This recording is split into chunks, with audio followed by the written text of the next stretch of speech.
In the summer of 1942, in the quiet city of Amsterdam, a 13-year-old girl sat at a small desk and began writing in a diary she had received for her birthday just weeks earlier. Her name was Anne Frank, and at that moment she could not have known that her private thoughts would one day echo across the world. Outside her window, the city still looked ordinary. Bicycles passed along canals, shopkeepers opened their doors, but something had already changed, something dark and irreversible. 2 years earlier, the Netherlands had fallen under Nazi occupation. At first, the changes came quietly.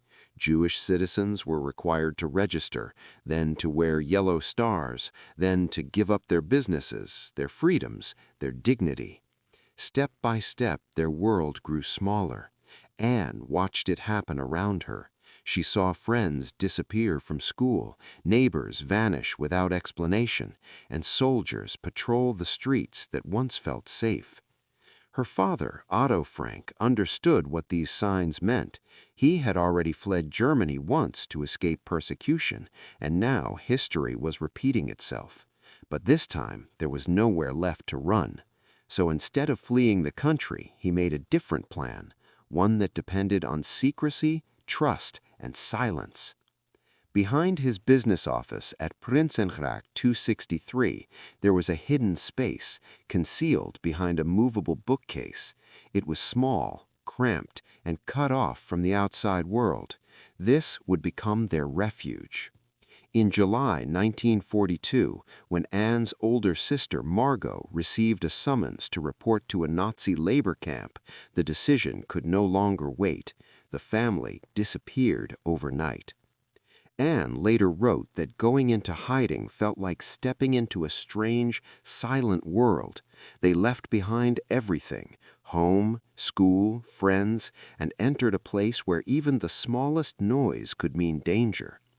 During the day, they had to remain almost completely still. Workers moved below them in the office, unaware that just above their heads, people were hiding. A dropped spoon, a creaking floorboard, even a whisper could give them away. The annex was shared with another family, the Van Pels, and later a dentist named Fritz Pfeffer. 8 people in total, living in a space no larger than a small apartment. Privacy disappeared, tension grew. Every movement, every word mattered. Yet within those walls, life did not stop. Anne continued to write. At first, her diary was a place to record ordinary things, arguments with her mother, her thoughts about school, her dreams of becoming a writer. But as time passed, her words deepened. She began to reflect on fear, on identity, on what it meant to grow up in a world that seemed to be collapsing. At night, when the building was finally empty, the annex came alive. They could walk more freely, cook, talk, even listen to the radio. The crackling broadcasts brought news from the outside world, reports of battles, rumors of liberation, whispers of hope. Each piece of news was like a fragile thread connecting them to a life they had lost. But fear was always there. The sound of footsteps on the stairs, a knock at the door, the distant wail of sirens, each one could signal the end. Anne described nights when she lay awake, her heart pounding, imagining what would happen if they were discovered. She wrote about the terror of being taken away, of being separated, of disappearing like so many others. And yet, despite everything, she also wrote about hope. She believed, even in hiding, that people were truly good at heart. It was a belief that seemed almost impossible in the world she was living in, and yet she held on to it with quiet determination. Relationships inside the annex were complicated. Anne often clashed with her mother, feeling misunderstood and confined. She struggled with the constant presence of others, the lack of privacy, the pressure of living so close together. But she also found moments of connection, especially with Peter Van Pels, a shy boy who shared his isolation. Their conversations, their silences, became a small refuge within the larger confinement. Time moved strangely in hiding. Days blended into each other, marked not by events but by routines, quiet mornings, cautious afternoons, restless nights. Outside, the war raged on, but inside they lived in a suspended reality, waiting for something to change. Anne's diary became more than just a record. It became her voice, her escape, her way of making sense of a world that no longer made sense. She revised her entries, imagining that one day they might be published. She wanted her story to matter, to be heard, to survive even if she did not. As the months passed, the danger did not fade. If anything, it grew. Raids increased, arrests became more frequent, the circle of safety around them felt thinner, more fragile. They depended entirely on a small group of helpers, ordinary people who risked their lives to bring food, news, and supplies. Without them, the Annex could not have existed. But even the strongest secrecy can break. Somewhere beyond the walls, beyond the bookcase, beyond their careful silence, the world was closing in. And inside the Annex, Anne kept writing, unaware that the story she was telling was approaching its final chapter. On the morning of August 4th, 1944, the silence inside the Secret Annex was shattered. It began like any other day, careful movements, hushed voices, the constant awareness that even the smallest sound could be dangerous. Then came the footsteps, heavy, deliberate, unmistakable. Not the familiar rhythm of office workers below, but something different, something final. Within moments, the hidden door behind the bookcase was no longer a secret. Armed men stormed inside.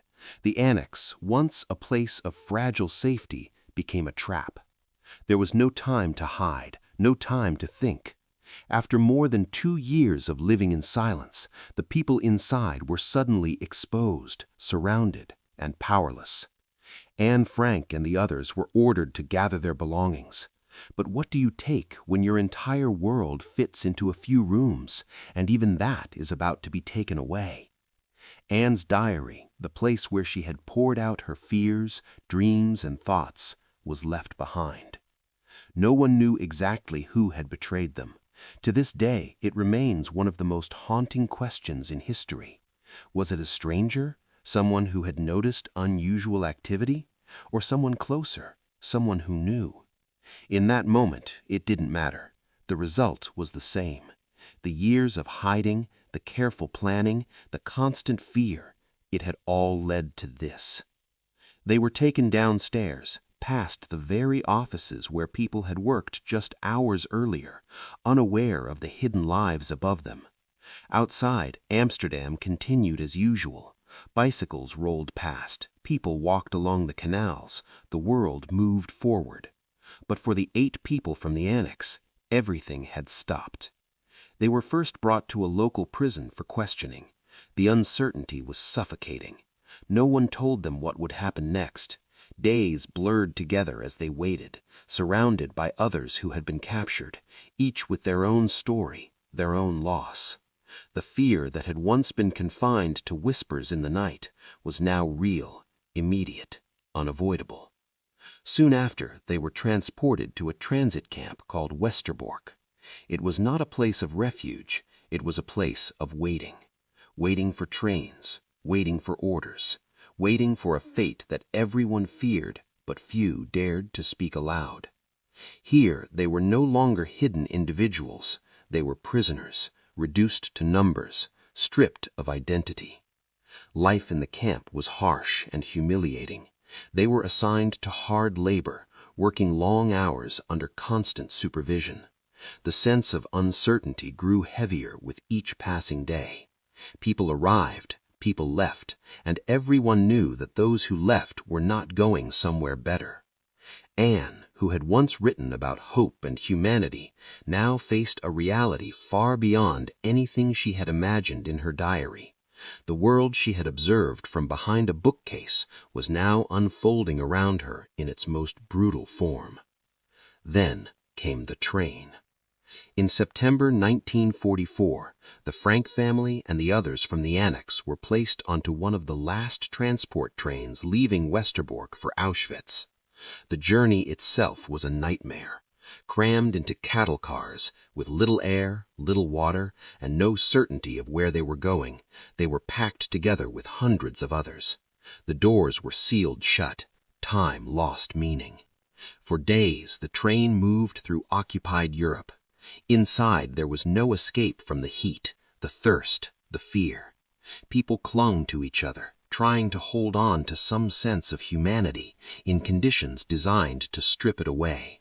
No one knew what would await them at the end of the line, but rumors had already begun to spread. Whispers of camps, of smoke, of something unimaginable. When the train finally stopped, they arrived at Auschwitz. This was the moment when everything changed forever. Men were separated from women. Families were torn apart in seconds. Otto Frank was pulled away from his wife and daughters, not knowing that it would be the last time he would see them. There were no goodbyes, no explanations, only orders, shouted in a language that carried authority and finality. The system they had entered was vast, efficient, and merciless.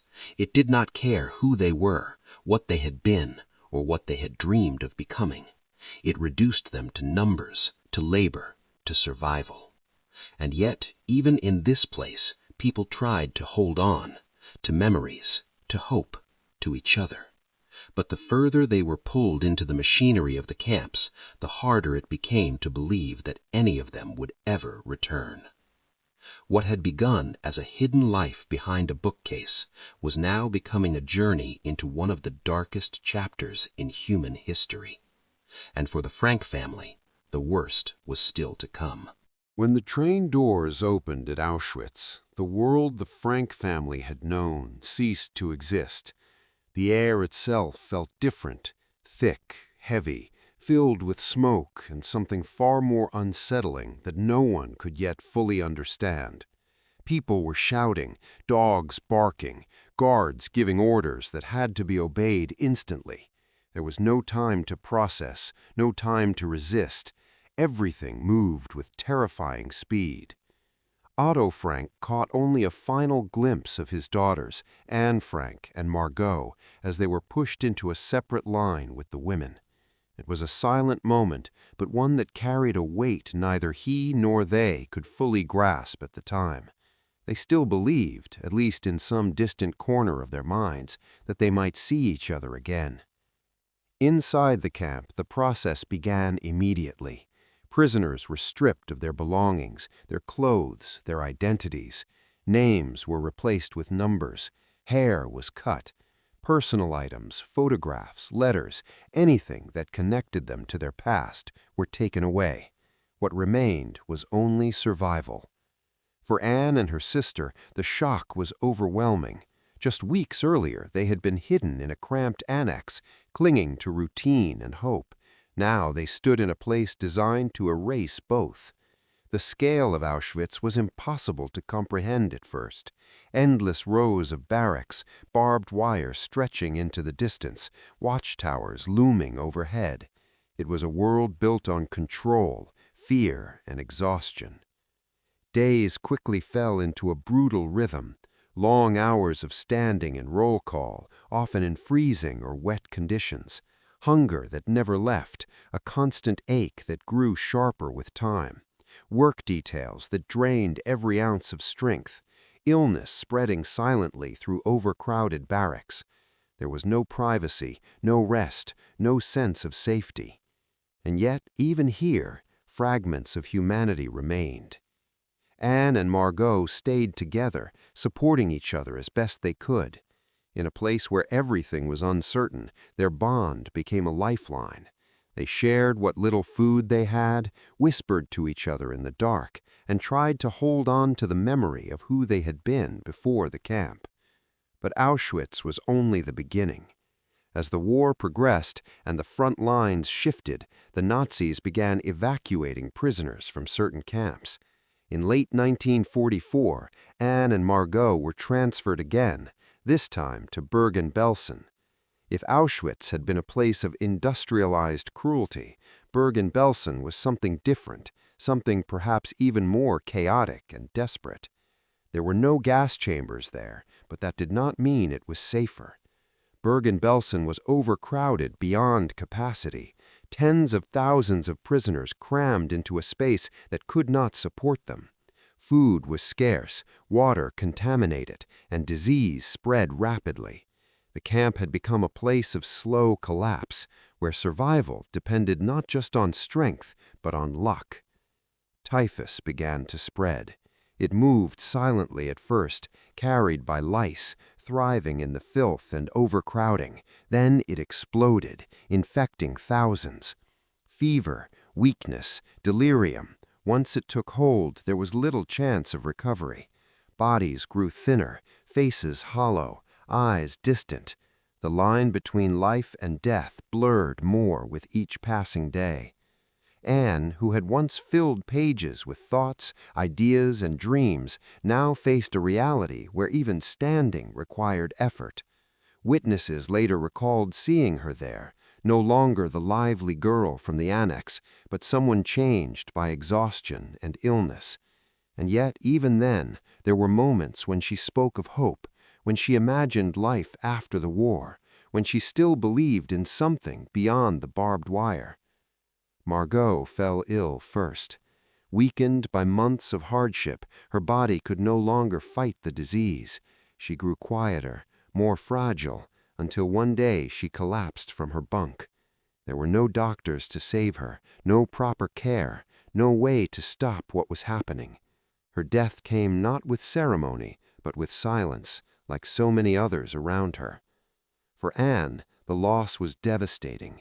In a place where everything had already been taken, losing her sister was something deeper, a final breaking point. Alone, sick, and exhausted, she continued to struggle, but the conditions around her offered no chance of recovery. Typhus spread through her body, just as it had through the camp. In the early months of 1945, as the war was nearing its end, Anne Frank died in Bergen-Belsen. She was 15 years old. There was no marker, no grave that could be clearly identified, no moment of recognition. The world outside was changing, Allied forces were advancing, liberation was close. But inside the camp, time had already run out for her. Just weeks later, Bergen-Belsen was liberated.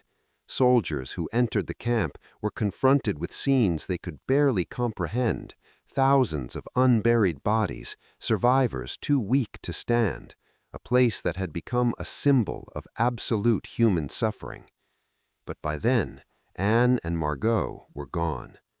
Their story, which had begun in a hidden annex with whispered conversations and written pages, ended in one of the darkest places imaginable.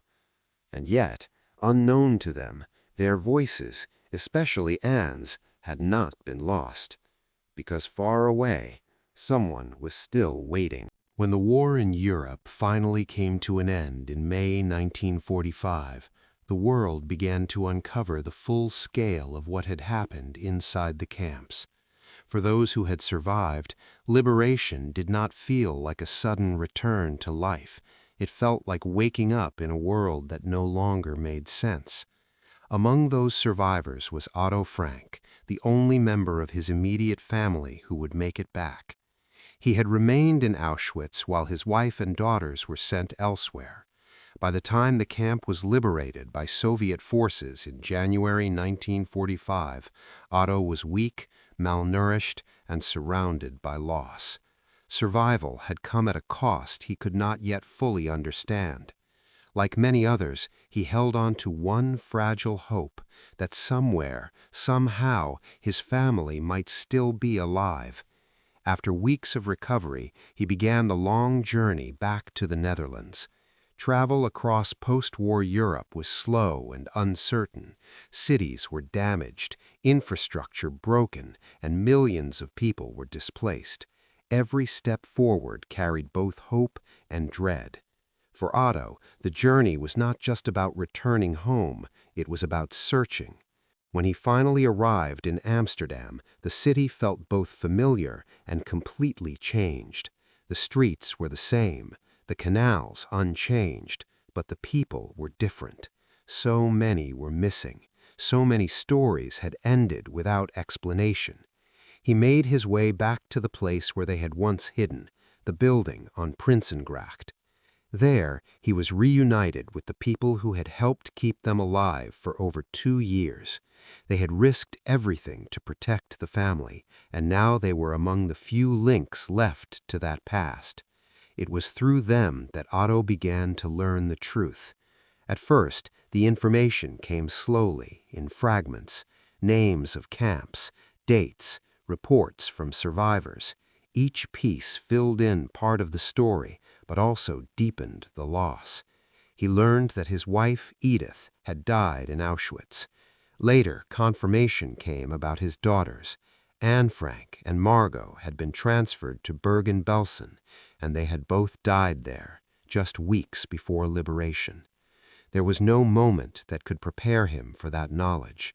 After everything, after the years in hiding, the careful planning, the hope that had carried them through, it had all ended so close to freedom.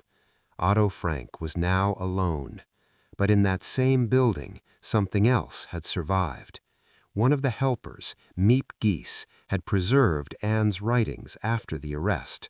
She had gathered the scattered pages from the annex floor, keeping them safe in the hope that one day she could return them to Anne. Now, with Anne gone, she gave them to Otto. For the first time, he began to read what his daughter had written during those 2 years in hiding. Page after page, he discovered a voice he had never fully known. Anne had not only recorded daily life, she had reflected on fear, on humanity, on the future.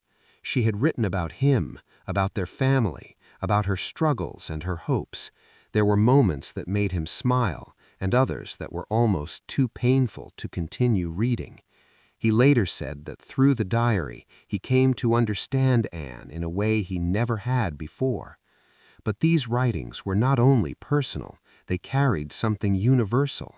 They told a story that millions could recognize, even if they had never experienced it themselves. They gave a face, a voice, and a human reality to events that were often reduced to numbers and statistics. At first, Otto shared the diary only with close friends and family, but soon it became clear that Anne had wanted more. In her later entries, she had begun revising her work, imagining that it might one day be published. She had hoped to become a writer, to tell her story to the world. Otto made a decision. In 1947, a portion of Anne's diary was published under the title The Diary of a Young Girl. It was not an easy choice. The diary contained private thoughts, criticisms, emotions that had never been meant for public eyes, at least not in the form they were written. But Otto believed that her voice deserved to be heard. The response was immediate and powerful. Readers were not just encountering history, they were encountering a person, a young girl who laughed, argued, dreamed, and questioned the world around her. Someone who even in hiding believed that people were truly good at heart. In the aftermath of a war that had revealed the worst of humanity, those words carried a weight that was impossible to ignore. For Otto, the diary became both a legacy and a responsibility. He dedicated the rest of his life to preserving Anne's story, ensuring that it would not be forgotten. He gave interviews, supported translations, and helped turn the Annex into a place where people could come and remember not just what happened, but who it had happened to. He had lost everything that mattered most to him, but through Anne's words, something endured. Not just memory, but a voice that refused to disappear. When the Diary of Anne Frank was first published in 1947, no one could have predicted what it would become. It was, at its core, the private writing of a teenage girl, honest, emotional, sometimes uncertain, often hopeful. And yet, those pages carried something far greater than a personal story. They carried a voice that the world was ready and perhaps needed to hear. In the years following the war, people were still trying to understand what had happened.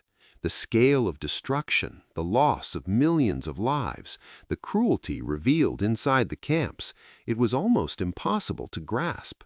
Numbers filled reports and history books, but numbers alone could not explain the human cost. Anne's diary changed that. Through her words, readers did not just learn about history, they felt it. They followed her into the secret annex, shared her fears during the long nights, and saw the world through her eyes as it slowly closed in around her. She was not a distant figure or an abstract victim. She was real. She had dreams, frustrations, humor, and a deep belief in something better, even when everything around her suggested otherwise. As the diary spread across countries, it was translated into dozens of languages, reaching millions from completely different cultures and backgrounds. The story of one girl in hiding became a universal story about resilience, identity, and the fragile nature of freedom. For Otto Frank, this global response was both meaningful and deeply personal. He had made the difficult decision to share Anne's words with the world, and now he saw how those words were connecting people across generations. But he also understood the responsibility that came with it. He worked tirelessly to protect the integrity of her story, ensuring that it remained true to her voice. He supported educational efforts, encouraged discussions about tolerance and human rights, and reminded people that Anne's story was not just about the past, it was a warning for the future. The building where Anne had once hidden, on Prinsengracht in Amsterdam, was eventually transformed into a museum. Visitors from around the world walked through the same rooms, saw the same walls where Anne had pasted pictures, and stood in the silence of the annex that had once been filled with whispered conversations and cautious hope. It became more than just a historical site. It became a place of reflection. People came not only to learn about Anne, but to confront questions that her story continues to raise. How could something like this happen? What choices do ordinary people make in extraordinary times? And perhaps most importantly, what can be done to prevent it from happening again? Anne's words did not offer simple answers, but they did something else. They made people care. Over time, her diary inspired plays, films, and countless discussions around the world. It became part of school curricula, shaping how new generations understand the Holocaust and the human stories behind it. Even those who knew little about history often knew her name. But there is a deeper reason why her story endures. It is not only because of how she died, but because of how she lived and how she wrote. In the middle of fear, she chose to reflect. In isolation, she chose to connect through words, and in a world filled with hatred, she held on to the belief that people were still capable of goodness. That belief, written in one of the darkest moments in history, continues to challenge those who read it, because it forces a question. If someone in her position could still believe in humanity, what does that mean for the rest of us? Anne Frank never saw the impact of her words. She never knew that her diary would travel across continents, that millions would read her thoughts, that her voice would become one of the most recognized in the world. Her story, as she lived it, ended in Bergen-Belsen in 1945. But her voice did not end there. It continued through every page, every reader, every person who pauses to think about what her story represents. It continues in classrooms, in museums, in quiet moments when someone reads her words and feels a connection that transcends time. The war ended. The camps were liberated. The world moved forward. But Anne's story remained, not as a memory of the past alone, but as a reminder of what was lost, of what survived, and of what must never be allowed to happen again.